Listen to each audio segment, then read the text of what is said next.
आपका माध्यम होना चाहिए।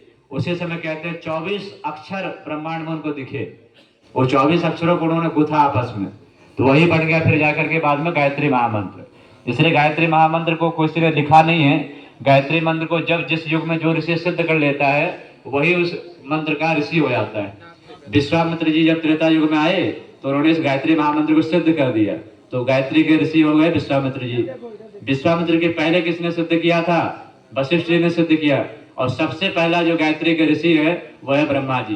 ब्रह्मा जी ने गायत्री महामंत्र का खूब जाप किया हजारों सालों तक, उससे जो सामर्थ्य उनको प्राप्त हुआ, इससे ये जो ब्रह्मांड उनको दिख रहा है, ये सारा ब्रह्मांड के रचनाकार ब्रह्मा जी है। पूरे ब्रह्मांड को बनाने वाले ब्रह्मा जी है। ब्रह्मांड इसलिए कहते हैं कि ब्रह्मा ने बनाया है, इसलिए इसको ब्रह्मांड कहते हैं।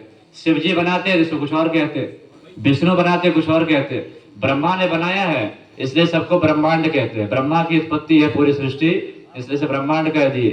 बाद में कहते हैं कि ब्रह्मा जी के कई सारे मानस पुत्र हुए, मानस पुत्रों को उन्होंने उत्पन्न किया कि सृष्टि को चलाओ, बड़ा बिजनेस होगा तो बेटों को तो बांटिएगा। ये कानपुर वाला आप देख लो, लखनऊ वाला आप देख लो, नरसिंहपुर वाला आप देख लो। तो ऐसे ब्रह्मा जी ने जितना बड़ा ब्रह्मांड बनाए, 21 ब्रह्मांड बनाए ब्रह्मा जी ने। बोले आप इसको चलाने वाले व्यक्ति चाहिए, तो उन्होंने कहते हैं कि उन्होंने फिर संकल्प लिया, सब संकल्प से ही बन रहा है। उन्होंने फिर संकल्प लिया तो कहते 4 कुमार उत्पन्न हुए, और चारों कुमार दिगंबर, जिसको शरद कुमार कहते हैं आप, वो चारों कुमारों ने मना कर दिया सृष्टि बनाने से। वो चारों चलेगा विष्णु की भक्ति में। उसके बाद फिर उन्होंने 10 ऋषि उत्पन्न किए। उन 10 ऋषियों में से सबसे बड़े ऋषि का नाम है महर्षि अंगिरा। ये महर्षि अंगिरा ने बाद में साधनाएं की, तपस्याएं की, फिर इन सभी 10 ऋषियों से पूरा ब्रह्मांड संचालन शुरू हुआ। बाद में फिर महर्षि अत्रि आए, चित्रकूट धाम में महर्षि अत्रि का आश्रम आज भी है, महर्षि अत्रि, माता अनसुईया।